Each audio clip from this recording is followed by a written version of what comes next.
యూత్లోని ఆ సందర్భము ఆ యొక్క మనస్తత్వం ఊర్లో లేదని అనుకుంటున్నా. ఎందుకంటే ఎప్పుడో 20 ఏళ్ల కిందట ఉండిందేమో కానీ ఇప్పుడు అసలు లేదని నేను అనుకుంటున్నా.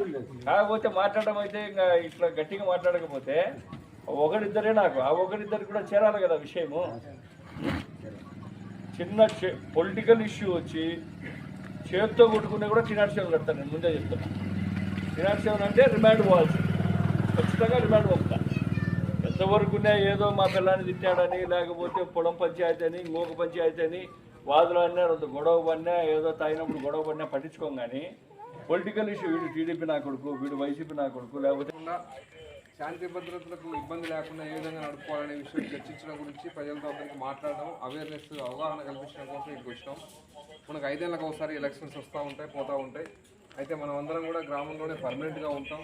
ఎవరు కూడా గ్రామం దాటి వేరే దగ్గర ఉండేదైతే లేదు. గ్రామంలో మనం నిత్యం ఉంటాం. కాకపోతే ఎలక్షన్స్ మాత్రం 5 ఏళ్ళకి ఒకసారి వచ్చిపోతుంటాయి.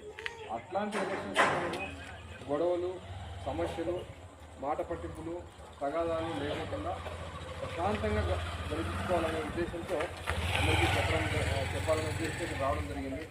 దయచేసి చెప్తా ఉన్న గ్రామ పెద్దలందరూ కూడా, గ్రామంలో ఉన్నటువంటి నాయకులు కావచ్చు, పెద్దలు కావచ్చు, లేదంటే ఓటర్స్ కావచ్చు, ప్రజలు కావచ్చు, అందరూ కూడా కార్యకర్తలు కావచ్చు, ఒకటి మాత్రం గుర్తుపెట్టుకోండి. ఎలక్షన్స్కి సంబంధించి ఒక్కసారి ఏదైనా కేసు నమోదైతే ఎలక్షన్స్ జరిగినంత కాలం, మనం బతికినంత కాలం పోలీస్ స్టేషన్ చుట్టుకారం, కోర్టు చుట్టుకారం తిరగాల్సిన పరిస్థితి ఉంటుంది.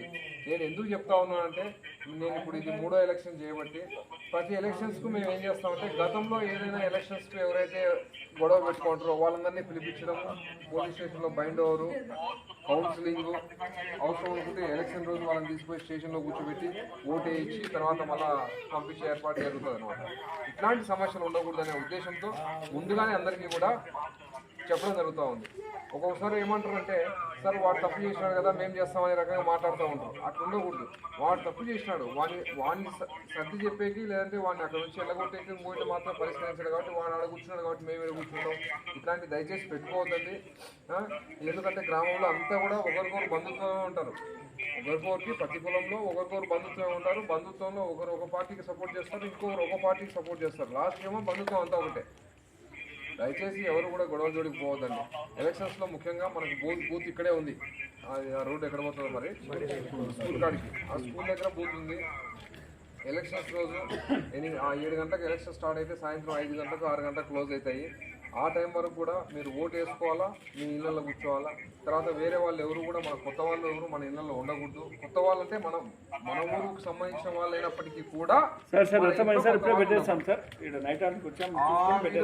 ఇంట్లో ఉండాల్సిన అవసరం ఆ రోజు లేదు ఎలక్షన్స్ రోజు. ఎందుకంటే అట్లా మీరు కూర్చోవడము, ఇంట్లో అవతల పార్టీ వాళ్ళు కూర్చోవడము, మాట పెరగడము, లేదా ముసలిళ్ళు పిలిచిపోయి ఓటు వేయిస్తున్నారని, చిన్నపిల్లలు పిలిచిపోయి ఓటు వేయిస్తున్నారని ఇట్లా రకరకాలుగా క్రియేట్ చేసుకోవడము, ఇట్లా సమస్యలు జరుగుతూ ఉంటాయి. కాబట్టి ఎవ్వరూ కూడాను అటువంటివి ఏది కూడా, మీరు ఏదైనా ఎవరైనా అబ్జెక్షన్ చెప్పాలంటే అక్కడ ఉన్నటువంటి పోలీస్ కానిస్టేబుల్ పోలీసు వాళ్ళకు చెప్పాలా, లేదంటే మొబైల్ ఆఫీసర్స్ ఉంటారు వాళ్ళకి చెప్పాలా, లేదు లోపల ఏజెంట్ ఉంటారు. మనకు బయట వాళ్ళకి ఎటువంటి సంబంధం లేదు.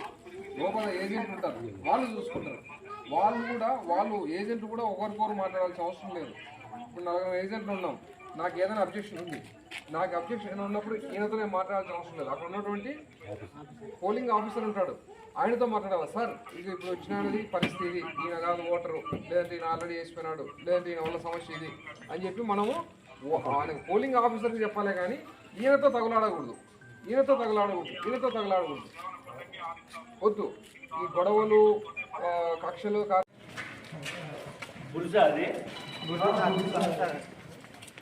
వస్తానేమా ఇది పురాతన నుంచి నేను బుద్ధు